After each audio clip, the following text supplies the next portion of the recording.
بسم الله الرحمن الرحيم.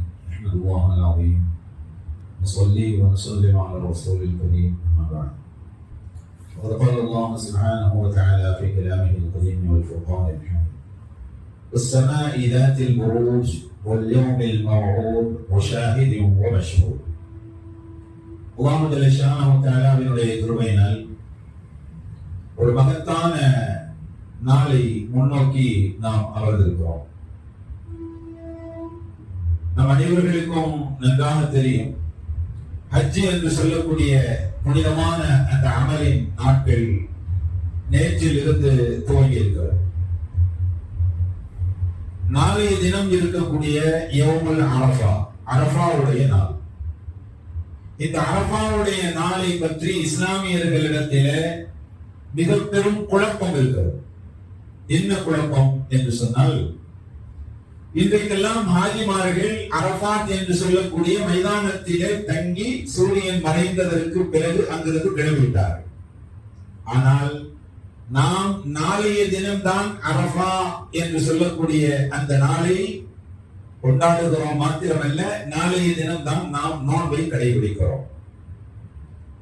உலகம் முழுமைக்கும் ரமலானுடைய நோன்பின் ஆரம்பம் உலகம் முழுமைக்கும் எப்படி ஒரே நாள் சாத்தியமில்லையோ, பெருநாள் கொண்டாடுவது உலகம் முழுவதும் ஒரே நாள் எப்படி சாத்தியமில்லையோ, அதே போன்று உலகம் முழுக்க ஒரே நாள் அரஃபாவுடைய தினம் என்று சாத்தியமில்லை.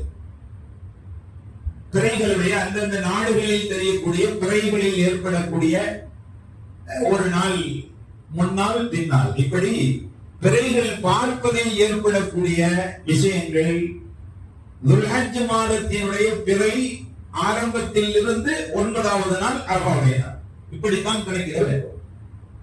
சரி, அல்லாஹ் ஜல்ல ஷானஹு வ தஆலா இந்த அரஃபா என்று சொல்லக்கூடிய இந்த நாளுக்கு மிக பெரும் சிறப்பை அல்லாஹ் வைத்திருக்கிறார். நிறைய சிறப்புகள் இருக்கிறது. முதலாவது சிறப்பு, இந்த நாளில் தான் அரஃபாத் என்று சொல்லக்கூடிய அந்த மைதானத்தில் வைத்துத்தான் அல்லாஹ் தஆலா தீனை நிறைவு செய்திருக்கிறார், தீனை முழுமைப்படுத்தி இருக்கிறார். சூரத்துல் மாயிதாவினுடைய 3வது வசனம், ஒரு யஹூதி ஹஜ்ரத் உமர் ரலியல்லாஹு தஆலா அவர்களிடம் கேட்கிறார். என்ன கேட்கிறார்னா, சூரத்துல் மாயிதாவில 3வது வசனம் எங்க இறங்குச்சுங்கிறது உங்களுக்கு தெரியுமான்னு கேட்கிறார். கடிபாட ஏன் அப்படி கேட்கிறீங்க? கேட்டவர் யஹூதி. ஏன் அப்படி கேட்கிறீங்க என்பதாக கேட்டவனா அந்த யஹூதி சொன்னார், அந்த அந்த வசனம் எங்கே இறங்கியது என்று தெரிந்தால், எந்த நாளிலே இறங்கியது என்று தெரிந்தால், அந்த நாளை நாங்கள் பெருநாளாக கொண்டாடி விடுவோம் என்று சொல்லுகிறார். சொன்னவர் யஹூதி. ஆக அரஃபாத் என்று சொல்லக்கூடிய அந்த நாள் துல்ஹஜ் மாதத்தினுடைய பிறை 9வது நாள். அது பல்வேறு சிறப்புகளை கொண்டது. ஒரு சில அறிவிப்புகளின்படி ஹஜ்ரத் ஆதம் அலைஹிஸ்ஸலாம் அவர்கள் படைக்கப்படுவதற்கு முன்னால் உலகத்தை படைக்க வேண்டும், உலகத்திலே இவ்வளவு மனிதர்களை படைக்க வேண்டும் என்று முடிவு செய்த ரப்புல் ஆலமீன் மனிதர்களுடைய ரூஹுகளை எல்லாம் ஒரு இடத்திலே ஒன்று சேர்த்தான். ஒன்று சேர்த்து, நான் உங்களுடைய ரப் அல்லவா என்பதாக அல்லாஹ் கேட்டான். நாம் அனைவரும் நீதான் எங்களுடைய ரப்பாக இருக்கிறாய் என்று நாம் அனைவரும் வாக்குறுதி கொடுத்தோம் என்கிற நிகழ்வு நாம் அடிப்படை கேள்விப்படக்கூடிய ஒரு நிகழ்வு. ஒரு சில அறிவிப்புகளின்படி அந்த நிகழ்ச்சி நடைபெற்ற இடம் அரஃபாத் என்று சொல்லக்கூடிய மைதானம் தான் என்றாக ஒரு சில அறிவிப்புகளின்படி சொல்லப்படுகிறது. ஆக ஆதிமார்கள் எந்த இடத்திலே ஆலமுல் அர்வாஹ், அந்த எந்த இடத்திலே ரூஹுகளாக இருந்த பொழுது அல்லாஹ்விடத்திலே நீதான் எங்களை படைத்த ரப்பாக இருக்கிறாய் என்று அல்லாஹ்விடத்திலே வாக்குறுதி கொடுத்தார்களோ, அந்த இடத்திற்குத்தான் ஹாஜிமார்கள் செல்கிறார்கள். அரஃபாத் என்று சொல்லக்கூடிய மைதானத்தில் வைத்துத்தான் அல்லாஹ் அந்த நிகழ்ச்சியை நடத்தினான் என்பது ஒரு சில அறிவிப்புகளின்படி நமக்கு தெரிய வருகிறது. அடுத்து, அரஃபாத் என்று சொல்லக்கூடிய மைதானத்தில் வைத்துத்தான் நபி ஸல்லல்லாஹு அலைஹி வஸல்லம் செஞ்சது ஒரே ஹஜ். ஒரு ஹஜ் தான் அவங்க செஞ்சது. நபி ஸல்லல்லாஹு அலைஹி வஸல்லம் அவர்கள் செய்த ஹஜ் என்னைக்கு வந்துச்சுன்னு சொன்னா வெள்ளிக்கிழமை வந்துச்சு. பக்ரீத்தை பொறுத்து பக்ரீத் பெருநாளையும் விட மிக முக்கியமான நாள் அரஃபாவுடைய நாள். பக்ரீத் பெருநாளை விட சிறப்பு வாய்ந்த நாள். இப்போ அரபாத் என்று சொல்லக்கூடிய அந்த மைதானத்திற்கு ஏன் அப்படி பெயர் வந்தது என்பதற்கு நிறைய வரலாறுகள் சொல்வார்கள். அதில் ஆதம் அலைஹிஸ்ஸலாமும் ஹவ்வா அலைஹிஸ்ஸலாமும் ரெண்டு பேரும் சந்திச்சுக்கிட்ட இடம் அப்படின்னு சொல்லுவோம். அது மாத்திரமல்ல, ஹஜ்ரத் ஜிப்ரீல் அலைஹிஸ்ஸலாம் அவர்கள் இப்ராஹிம் அலைஹிஸ்ஸலாம் அவர்களை நிற்க வைத்து ஹஜ் இப்படித்தான் செய்யணும் அப்படின்னு ஜிப்ரீல் அலைஹிஸ்ஸலாம் அவர்கள் இப்ராஹிம் அலைஹிஸ்ஸலாமுக்கு கிளாஸ் நடத்தின இடம் அரபாத் மைதானம். அங்க வச்சுதான் ஜிப்ரீல் சொல்லி கொடுத்தான் இப்படிதான் ஹஜ் செய்யணும்னு சொல்லி. அடுத்து இன்னொரு சிறப்பு, நபி ஸல்லல்லாஹு அலைஹி வஸல்லம் அவர்கள் மரணிப்பதற்கு முன்னதாக இந்த உலகத்திற்கு என்னவெல்லாம் சொல்ல வேண்டுமோ அவ்வளவு விஷயங்களையும் சொல்லி முடித்த மைதானம் அரபாத் என்று சொல்லக்கூடிய மைதானம். 124,000 சஹாபாக்கள் ஒன்று கூடியிருந்த போது நபி ஸல்லல்லாஹு அலைஹி வஸல்லம் அவர்கள் ஆற்றிய கடைசி பேருரை.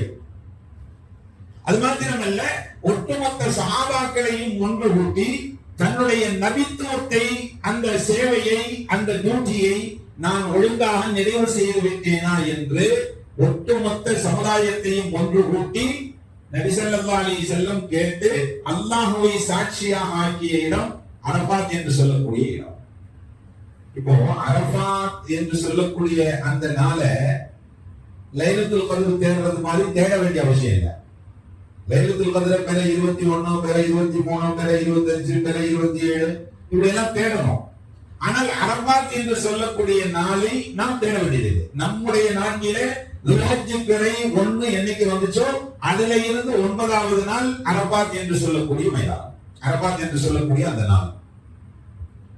அதைத்தான் அல்லாஹ் சுப்ஹானஹு வ தஆலா திருக்குர்ஆன் ஷரீஃபிலே அரபாத்துடைய அந்த தினத்தை பற்றி அல்லாஹ் சொல்றான். வஸ்ஸமாஇ ذاتில் புரூஜ் வல் யௌமில் மவ்ஊத் வஷாஹிதின் வ மஷ்ஹூத்.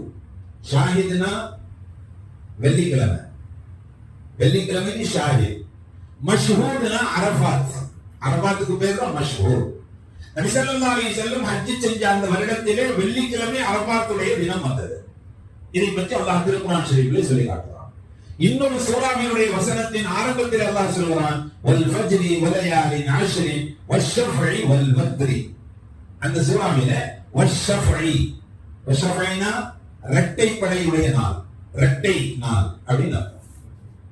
வல் வத்ரின்னு சொன்னா ஒற்றை படையுடைய நாள். அந்த ஒற்றை படையினுடைய நாள் எது? துல்ஹஜ் பிறை 9 அரபாத்துடைய நாள். இரட்டை படை என்பது குர்பானி கொடுக்கக்கூடிய துல்ஹஜ் பிறையுடைய 10வது நாள்.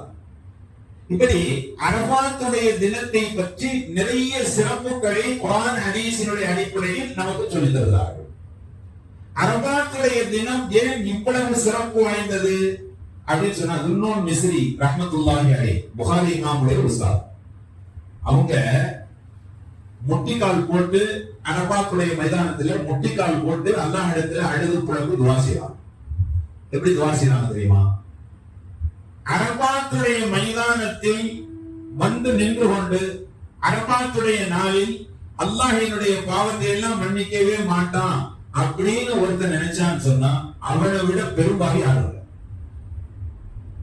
அரபாத்துடைய நாளில் தான் அல்லாஹ் சுப்ஹானஹு வ தஆலா ஏனைய நாட்களை விட நரகத்திற்கு உரியவர்களாக இருந்த லட்சோப லட்ச தன்னுடைய அடியார்களை சுவனத்திற்கு உரியவர்களாக அல்லாஹ் மாற்றி அமைக்கிறான் அரபாத்துடைய நாள்ல. அரபாத்துடைய நாளில் தான் அல்லாஹ்வினுடைய ரஹ்மத் முதல் வானத்தின் அளவிலே இறங்குகிறது. அரபாத்துடைய நாளையில் தான் அல்லாஹ் சுப்ஹானஹு வ தஆலா 40 லட்சம் மக்கள் ஒரே உடையில ஒரே முழக்கத்திலே 40 லட்சம் மக்கள் ஒன்று கூடக்கூடிய அந்த கண்கொள்ளா காட்சியை அல்லாஹ் சுப்ஹானஹு வ தஆலா மலக்குமார்களிடத்திலே காட்டி பெருமைப்படக்கூடிய ஒரு நாள் அரபாத்துடைய நாள். நபி ஸல்லல்லாஹு அலைஹி வஸல்லம் சொன்னார்கள், அரபாத்துடைய தினத்திலே நீங்கள் அல்லாஹ்விடத்திலே துஆ செய்கின்றீர்களே, அந்த துஆ மற்ற எல்லா நாட்களிலேயும் நீங்கள் செய்யக்கூடிய துஆவை விட சிறப்பு வாய்ந்தது. ரலியல்லாஹு தஆலா அங்கே வச்சு தான் துஆ செஞ்சாங்க. என்ன துஆ செஞ்சாங்க தெரியுமா? யா அல்லாஹ், எனக்கு முடியெல்லாம் நரைச்சு போச்சு, எனக்கு முடியெல்லாம் நரைச்சு போயிடுச்சு, உன்னிடத்துல வந்துடலாம் நான் நினைக்கிறேன் அப்படின்னு சொல்லி அங்கே வச்சுதான் அதற்கு முறை ஃபாரூக் ரலியல்லாஹு தஆலா துஆ செஞ்சாங்க. இன்னும் எக்ஸ்ட்ரா கேட்டாங்க, யா அல்லாஹ், நான் உன்னுடைய பாதையிலே கொல்லப்பட வேண்டும், அதுவும் மதீனாவுல வச்சு கொல்லப்படணும் துஆ செஞ்சாங்க. இது சாத்தியம் இல்லை. மதீனா புண்ணிய பூமி, ஹரம். மதீனாவிலே யாரும் யாரையும் கொலை செய்ய முடியாது, யாரும் யாரோடும் சண்டை போட முடியாது. தடுக்கப்பட்ட இடம் மதீனா ஷரீப், மக்கா ஷரீப். அப்படிப்பட்ட இடத்திலே ஹஜ்ரத் உமர் ரலியல்லாஹு தஆலா அரபாத்துல வச்சுதான் துஆ செஞ்சாங்க. யா அல்லாஹ், எனக்கு ஷஹீதுடைய மர்தபாவை கொடு, மதீனாவில் இருக்கக்கூடிய பாக்கியத்தை கொடு. இந்த ரெண்டு வார்த்தைகளும் ஒன்றுக்கொன்று முரண்பாடானவை, சாத்தியமில்லை. ஆனால் துஆ கேட்ட ஹஜ்ரத் உமர் ரலியல்லாஹு தஆலா அவர்கள் அரபாத்திலே வைத்து கேட்டதனால் அல்லாஹ் தஆலா அந்த துஆவை கபூல் செஞ்சினான். ஹஜ்ரத் உமர் ஃபாரூக் ரலியல்லாஹு தஆலா அவர்கள் சஃபிலே நின்று இமாமாக நின்று ஃபஜர் தொழுகை அவர்கள் நடத்திய போது மஸ்ஜிது நபவியிலே வைத்து ஒரு மஜூசி, நெருப்பை வணங்கக்கூடிய அபூ லுப்லு அப்படின்னு சொல்லக்கூடிய ஒரு மஜூசியின் மூலமாக கொலை செய்யப்பட்டார்கள். அதற்கு ஒரு ஃபாரூக் ரலியல்லாஹு தஆலா அவர்கள் விருப்பப்பட்டது போன்று மதீனாவிலே அவர்கள் மரணிக்கிறார்கள். ஒரு எதிரியினுடைய வாளினால் கொல்லப்பட்டு அவர்கள் இருக்கிறார்கள். ஷஹீதுடைய மர்தபாவையும் அவர்கள் பெறுகிறார்கள். இந்த துஆவை அவர்கள் கேட்ட இடம் அரபாத்துடைய மைதானத்தில் வைத்து கேட்டார்கள். அதற்கு உமர் ஃபாரூக் ரலியல்லாஹு தஆலா. எனவே அரபாத் என்று சொல்லக்கூடிய அந்த அரபாவுடைய நாள் இருக்கிறதே, மற்ற எல்லா நாட்களையும் விட சூரியன் உதயமாகக்கூடிய நாட்களிலேயே மிகச்சிறந்த நாள் அரபா என்று சொல்லக்கூடிய நாள். துல்ஹஜ் பிறை 9வது நாள்.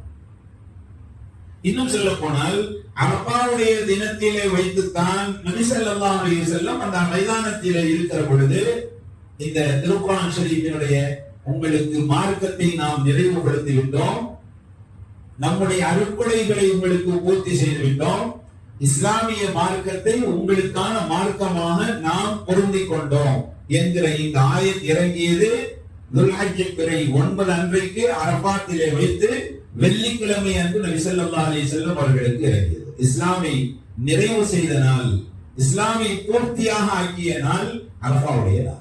நிறைய சிறப்புகள் சொல்லிக்கொண்டே இருக்கலாம். அவ்வளவு சிறப்புகள் வாய்ந்த நாளாக அரபாவுடைய நாள் இருக்கிறது. மேலும் சொன்னார்கள் நபி ஸல்லல்லாஹு அலைஹி வஸல்லம், அரபாவுடைய நாளையிலே எவர் ஒருவர் நோன்பு வைப்பாரோ அந்த நோன்புக்கு அல்லாஹ் சுப்ஹானஹு வ தஆலா 2 வருடங்கள் செய்த அவருடைய பாவத்தை அல்லாஹ் மன்னித்து விடுகிறான். 2 வருடத்தினுடைய பாவத்தை அல்லாஹ் தஆலா அரபாவுடைய நாளிலே வைக்கக்கூடிய நோன்பினுடைய பரக்கத்தினால் அல்லாஹ் தஆலா 2 வருடத்தினுடைய பாவத்தை அல்லாஹ் மன்னித்து விடுகிறான். அரபா ஹாஜிமார்கள் எல்லாம் ஹஜ்ஜிலே அல்லாஹ்விடத்திலே அழுது புலம்பக்கூடிய ஒரு காட்சி. அரபா என்று சொல்லக்கூடிய நாள் உலகம் முழுக்க இருக்கக்கூடிய முஸ்லிம்கள் எல்லாம் நோன்பு வைத்து அல்லாஹ்விடத்திலே அழுது புலம்பி துஆ செய்யக்கூடிய காட்சி. ஹாஜிமார்களுடைய நாவிலே தல்பியா, லப்பைக் அல்லாஹும்ம லப்பைக். உலகத்திலே இருக்கக்கூடிய மற்ற எல்லா முஸ்லிம்களுடைய நாவுகளிலேயும் தக்பீர். ஹாஜிமார்களுடைய நாவிலே தல்பியா, முஸ்லிம்களுடைய நாவிலே தக்பீர். அல்லாஹ் சுப்ஹானஹு வ தஆலா எல்லா நபிமார்களையும் வந்து செல்லக்கூடிய இடமாக அரபாவுடைய அந்த மைதானத்தை அல்லாஹ் ஆக்கி வைத்தான். ஈசா அலைஹிஸ்ஸலாம் அவர்களை தவிர. ஈசா அலைஹிஸ்ஸலாம் ஹஜ் செஞ்சிருக்கிறார். ஈசா அலைஹிஸ்ஸலாம் எப்போ ஹஜ் செய்வாங்கன்னு சொன்னா மறுபடியும் இறங்கி வரும் பொழுது அவர்கள் திருமணம் முடிப்பார்கள், ஹஜ் செய்வார்கள், தஜ்ஜாலை கொலை, இப்படிப்பட்ட எல்லா நிகழ்வுகளும் நடைபெற்றதற்கு பிறகு ஈசா அலைஹிஸ்ஸலாம் அவர்கள் ஹஜ் செய்து விட்டுத்தான் திரும்பவும் இறப்பார்கள் என்று சொல்லி காட்டப்பட்டிருக்கிறது. மற்ற எல்லா நபிமார்களும் அரபாவுடைய தினத்திலே அரபாத்திலே தங்கி இருக்கிறார்கள். எல்லா நபிமார்களும் கேட்ட துஆ எந்த துஆ தெரியுமா? லா இலாஹ இல்லல்லாஹு வஹ்தஹு லா ஷரீக லஹு லஹுல் முல்கு வ லஹுல் ஹம்து வ ஹுவ அலா குல்லி ஷைஇன் கதீர். அரபாத்துடைய மைதானத்திலே எல்லா நபிமார்களும் ஓதிய துஆ இந்த துஆ. அரபாவுடைய மைதானத்திலே வைத்து அல்லாஹ் தஆலா திருக்குர்ஆன் ஷரீஃபிலே வரக்கூடிய துஆக்களை அல்லாஹ் தஆலா அங்கீகரிக்கிறான். குர்ஆன்ல வர்ற 40 ரப்பனா அந்த துஆ ஹஜ்ல வச்சு அரபாத்துல வச்சுக்கலாம். 40 ரப்பனா துஆ இருக்கு குர்ஆன்ல. அந்த 40 ரப்பனா துஆவையும் அரபாத்துடைய மைதானத்திலே வைத்து கேட்கலாம். அரபாத்துடைய மைதானத்திலே ஹாஜிமார்களுடைய பாவங்களை எல்லாம் மன்னிப்பதை பார்த்த ஷைத்தான் கதறி கதறி அழுகிறான், ஒப்பாரி வைக்கிறான், வெறுத்து ஓடுகிறான், கவலைப்படுகிறான். இப்ப நான் எவ்வளவோ பிளான் பண்ணி இவ்வளவு பேர்த்த வழிகெடுத்து வச்சிருக்கிறேன், ஆனா ரப்புல் ஆலமீன் அல்லாஹ் தஆலா இவர்களுடைய பாவங்களை எல்லாம் மன்னிச்சிட்டானே அப்படி. அரபாவுடைய நாளையில் ஹாஜிமார்கள் கேட்கக்கூடிய துஆவிற்கு 70,000 மலக்குமார்கள் ஆமீன் சொல்கிறார்கள் என்கிற அறிவிப்பு இருக்கிறது. இவ்வளவு சிறப்புகளையும் உள்ளடக்கி இருக்கக்கூடிய நாளைய தினம் நாம் அல்லாஹ்விடத்திலே அல்லாஹ்வுக்காக வேண்டி நாளைய தினம் சஹர் செய்து நோன்பு வைப்போம். நாளைய பகல் பொழுது அல்லாஹ் படைத்திட்ட எல்லா பகல் பொழுதையும் விட சிறப்பானது. ஹதீஸ்ல இருக்கிறது, லைலத்துல் கத்ர் சிறப்பா அரபாவுடைய நாள் சிறப்பா என்று பார்க்கிற பொழுது மார்க்க மேதைகள், அறிஞர்கள், முஹத்திஸீன்கள் நமக்கு சொல்வார்கள், இரவுகளிலேயே ஆகச் சிறந்த இரவு லைலத்துல் கத்ருடைய இரவு, பகல்களிலேயே ஆகச் சிறந்த பகல் அரபாவுடைய பகல் என்று சொல்வார்கள். அப்படி பல்வேறு சிறப்புகளை, நம்முடைய பாவங்களை எல்லாம் துடைத்து எரிந்து விடக்கூடிய அற்புதமான நாள் நாளை காலை ஃபஜ்ர் தொழுகையிலிருந்து துவங்குகிறது. எல்லாம் அல்லாஹ் ஜல்ல ஷானஹு தஆலா நாளை சஹர் செய்து, இரவு சஹர் செய்து நாளை நோன்பு நோற்போம். நாளைய தினம் அல்லாஹ் இடத்திலே நம்முடைய தேவைகளை அழுது குழம்பி அல்லாஹ் இடத்திலே கேட்போம். நம்முடைய பாவங்களுக்கெல்லாம் மன்னிப்பை அல்லாஹ் இடத்திலே கேட்போம். நோன்பு வைத்துக் கொண்டு கேட்கக்கூடிய அந்த துஆவை நிச்சயமாக அல்லாஹ் கபூல் செய்வான். எல்லாம் அல்லாஹ் ஜல்ல ஷானஹு தஆலா அரஃபாவுடைய எல்லா மகத்துவங்களையும் நன்மைகளையும் பெற்றுக்கொள்ளக்கூடிய நல்ல நசீபை அல்லாஹ் தஆலா நமக்கும் உங்களுக்கும் தந்தருள் புரிவானாக. வாஹ் தஆலா அல்ஹம்துலில்லாஹி ரப்பில் ஆலமீன்.